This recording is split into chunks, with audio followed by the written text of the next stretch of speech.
അന്ന് കൃത്യമായി പറഞ്ഞാൽ ജൂലൈ 6, 2021 ന്യൂഡൽഹിയിലാണ് ഈ ഒരു ഇൻസിഡൻറ്റ് നടക്കുന്നത്. അപ്പോൾ വൈകുന്നേരം ഏകദേശം ഒരു 5:30 ടൈമൊക്കെ ആയിട്ടുണ്ടാവും. ഓഫീസിലുള്ള ജോലിയും കാര്യങ്ങളൊക്കെ കഴിഞ്ഞ് ആളുകൾ അവരുടെ വീട്ടിലോട്ട് പോകുന്ന ആ ഒരു സമയമാണത്.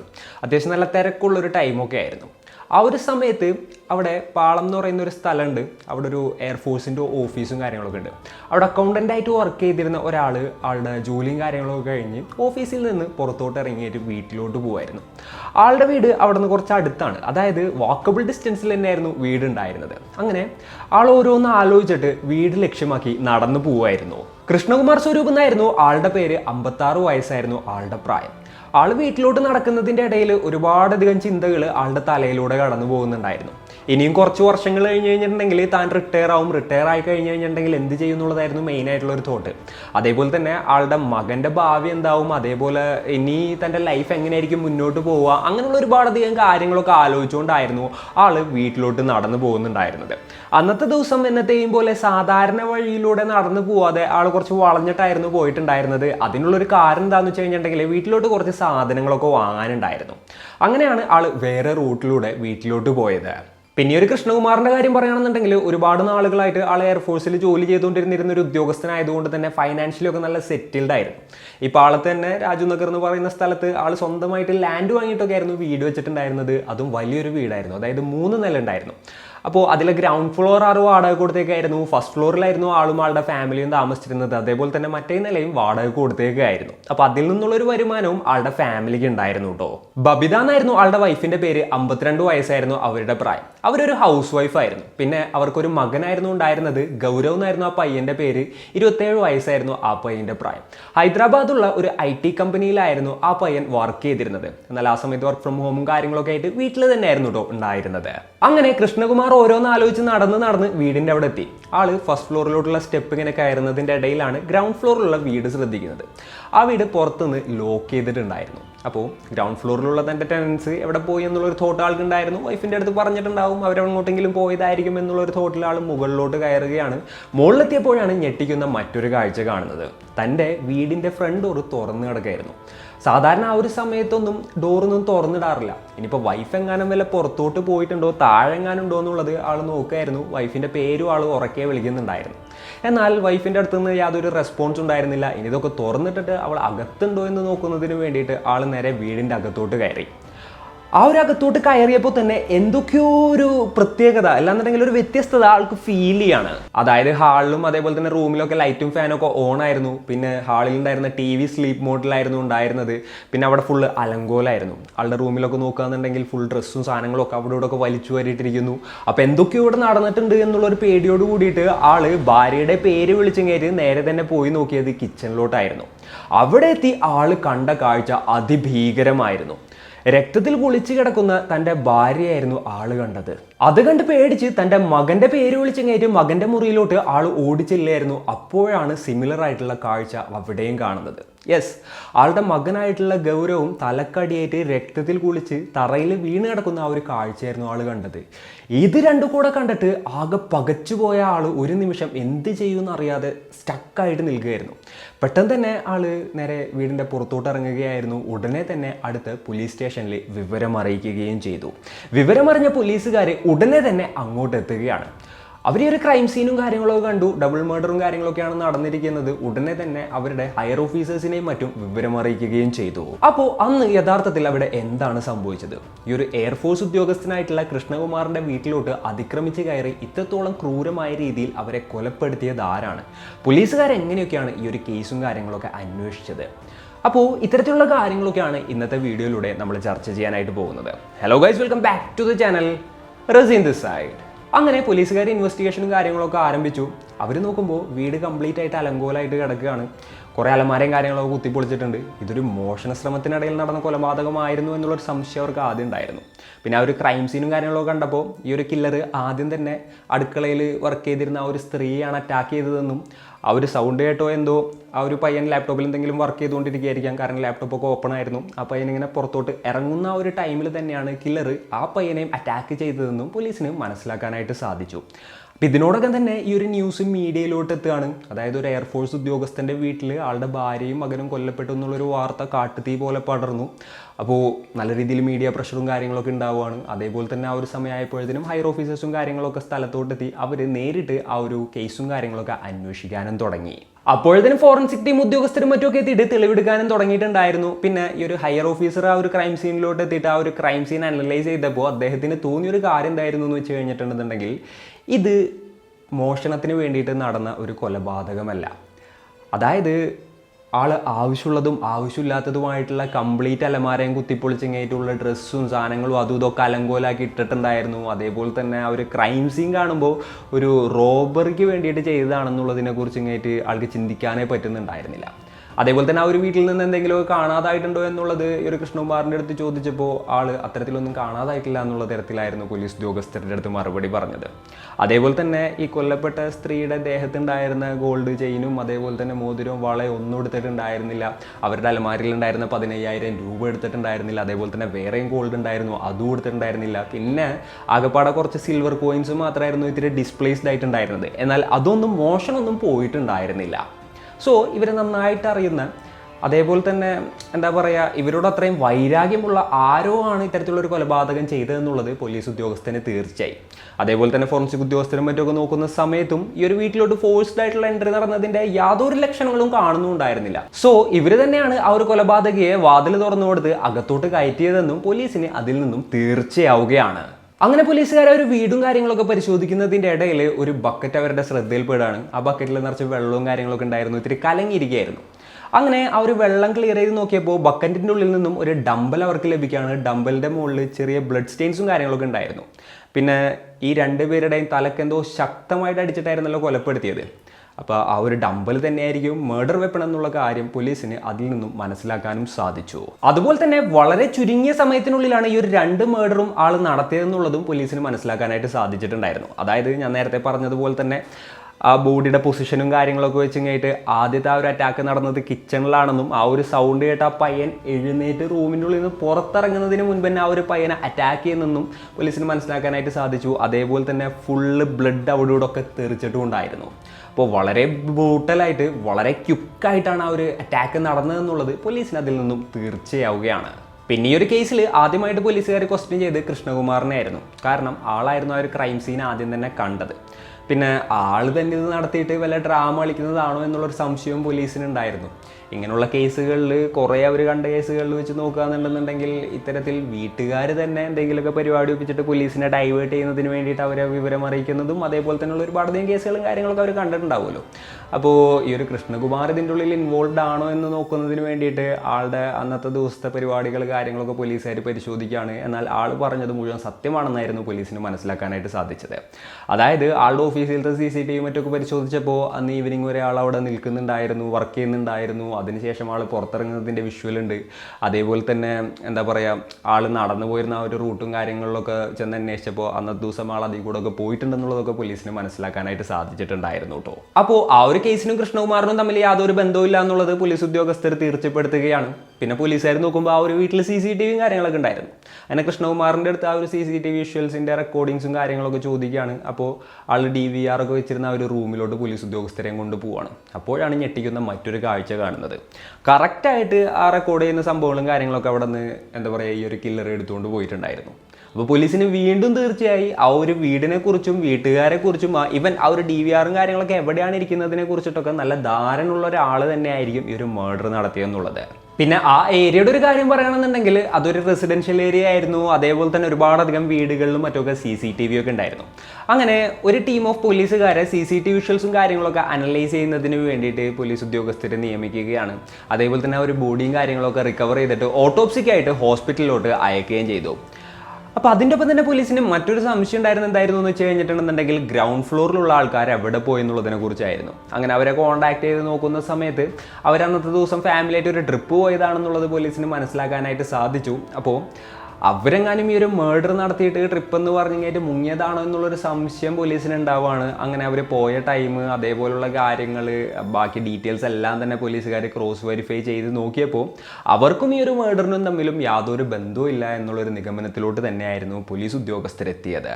അതേപോലെ തന്നെ ആ ഒരു വീട് മുഴുവൻ അരിച്ചു പറക്കിയിട്ടും പോലീസിന് ആ ഒരു മർഡർ വെപ്പൺ ആയിട്ടുള്ള ഡംബിൾ കണ്ടെത്താൻ സാധിച്ചു. അതേപോലെ തന്നെ അലമാരുടെ അവിടെ നിന്ന് കുറച്ച് ഫിംഗർ പ്രിൻസും കാര്യങ്ങളൊക്കെ കണ്ടെത്തുകയാണ്. ഈ ഒരു കേസിന് അത് ഹെൽപ്ഫുൾ ആവുമോ എന്നുള്ളൊരു സംശയവും ആ ഒരു സമയത്ത് പോലീസിന് ഉണ്ടാവുമായിരുന്നു കേട്ടോ. പിന്നെ ഇതൊക്കെ നടക്കുന്നത് രാത്രിയാണ്. അതുകൊണ്ട് തന്നെ ആ ഒരു CCTV വിഷ്വൽസും കാര്യങ്ങളൊക്കെ അടുത്തുള്ള വീടുകളിൽ നിന്ന് കളക്ട് ചെയ്യാന്ന് വെച്ച് കഴിഞ്ഞിട്ടുണ്ടെങ്കിൽ ഇത്തിരി ശ്രമകരമായിട്ടുള്ള ഒരു ജോലി തന്നെയായിരുന്നു. അതേപോലെ തന്നെ ഓട്ടോപ്സി കാര്യങ്ങളൊക്കെ ചെയ്യുന്നതും കുറച്ച് ബുദ്ധിമുട്ടുള്ള കാര്യമായിരുന്നു. കാരണം നൈറ്റ് ടൈമിലാണല്ലോ ഇതൊക്കെ നടക്കുന്നത്. അങ്ങനെ CCTV വിഷ്വൽസ് ഒക്കെ ഓരോ വീട്ടിൽ നിന്ന് എടുക്കേണ്ടത് കാരണം പിറ്റേ ദിവസം രാവിലെ തന്നെ ആ ഒരു വിഷ്വൽസ് കളക്ട് ചെയ്യാന്നുള്ളൊരു തീരുമാനത്തിലോട്ട് പോലീസുകാർ എത്തുകയാണ്. അങ്ങനെ പിറ്റേ ദിവസം നേരം വെളുത്തു. പോലീസ് ഉദ്യോഗസ്ഥർ ഓരോ വീട്ടിലും ചെന്ന് റിക്വസ്റ്റ് വെച്ചിങ്ങായിട്ട് CCTV വിഷ്വൽസും കാര്യങ്ങളൊക്കെ കളക്ട് ചെയ്യായിരുന്നു.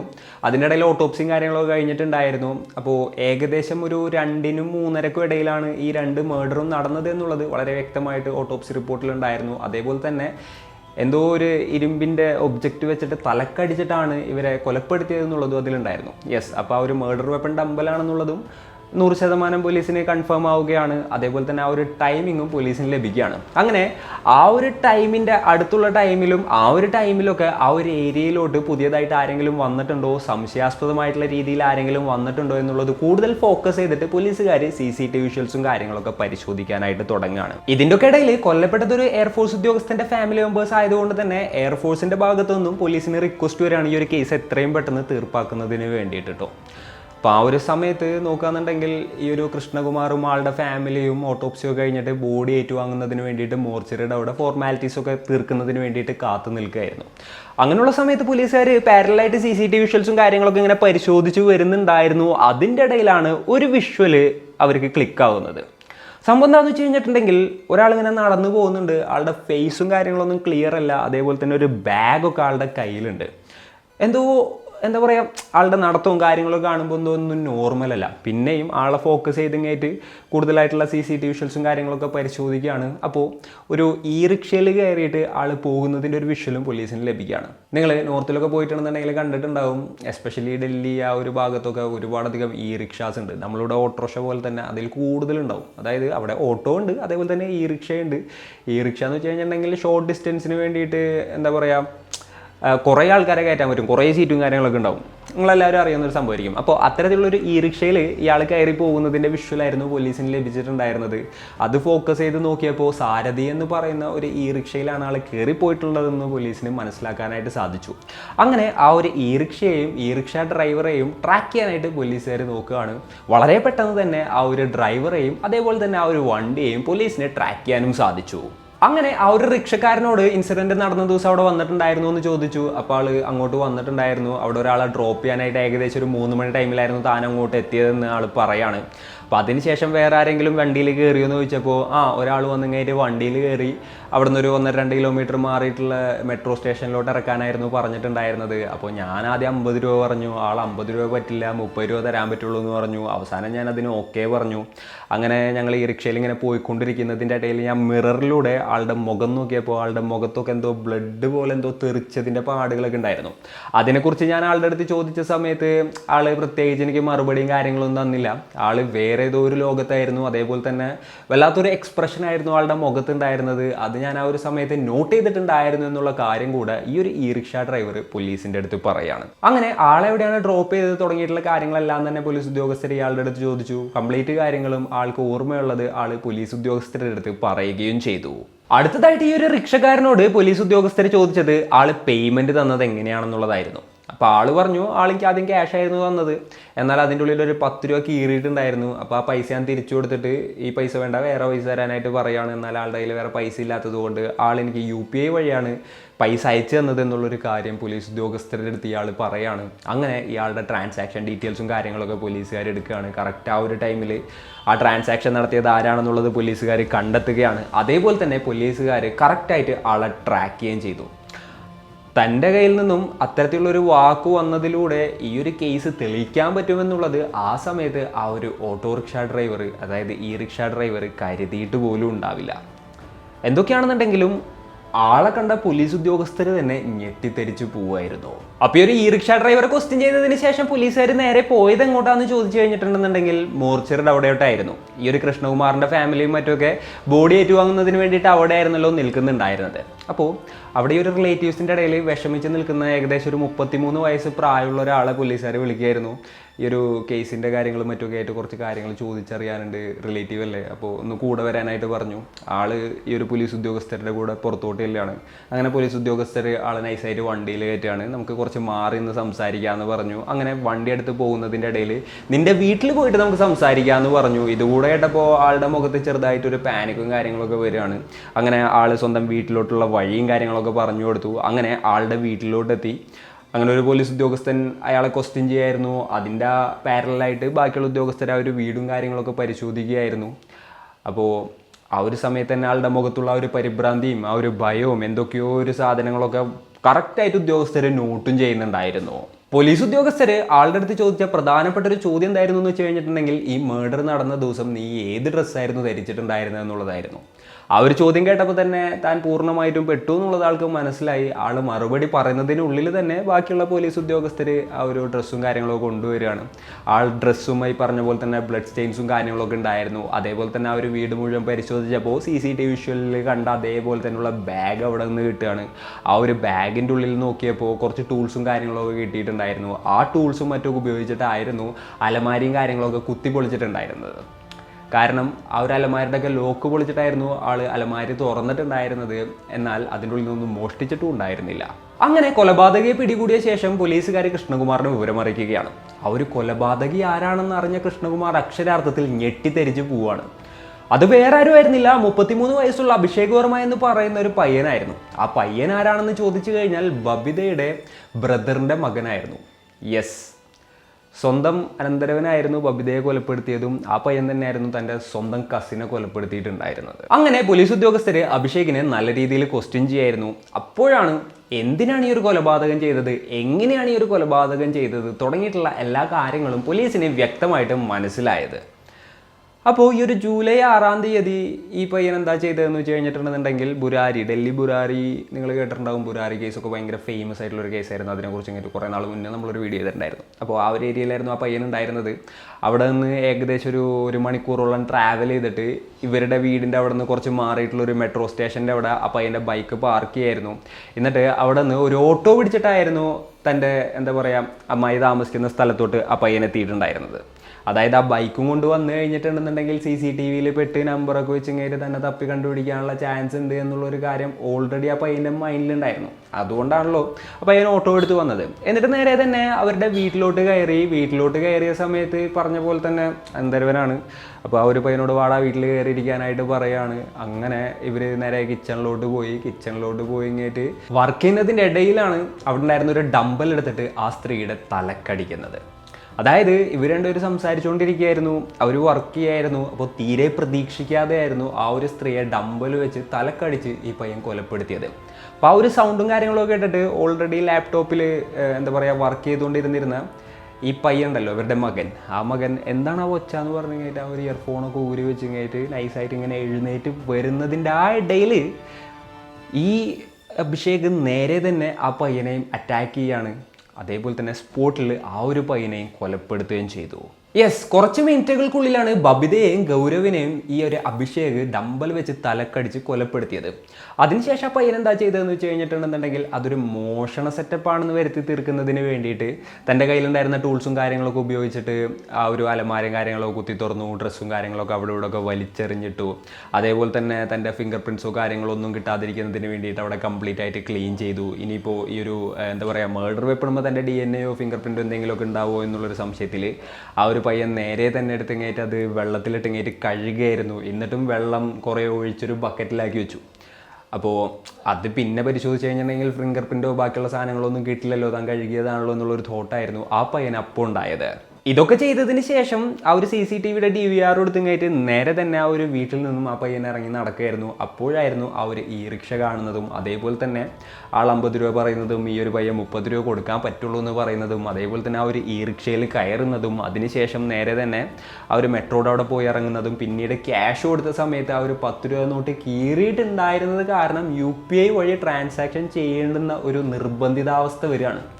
എന്നാൽ ആ ഒരു ട്രാൻസാക്ഷൻ മാത്രം വെച്ച് തന്നെ പോലീസുകാർ കണ്ടുപിടിക്കും എന്നുള്ളത് ആ സമയത്ത് സ്വപ്നത്തിൽ പോലും ആ ഒരു പയ്യൻ കരുതിയിട്ടുണ്ടായിരുന്നില്ല.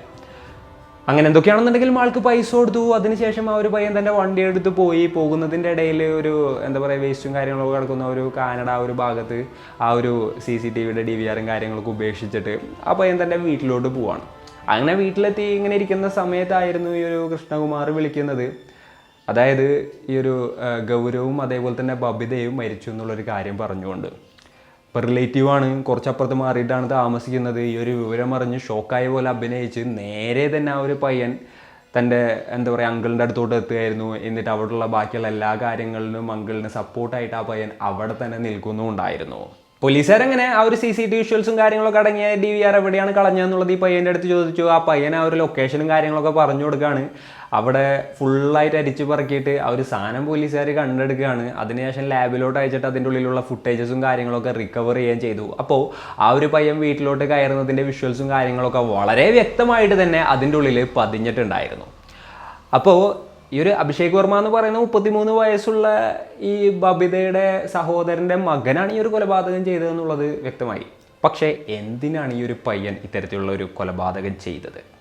അപ്പം അതിൻ്റെ ഒരു റീസൺ എന്തായിരുന്നു എന്ന് വെച്ച് കഴിഞ്ഞിട്ടുണ്ടെന്നുണ്ടെങ്കിൽ 2019-20 ആ ഒരു ടൈമിൽ ബബിതയുടെ കയ്യിൽ നിന്ന് ഈ പയ്യൻ ഏകദേശം ഒരു 50,000 രൂപ വാങ്ങിയിട്ടുണ്ടായിരുന്നു.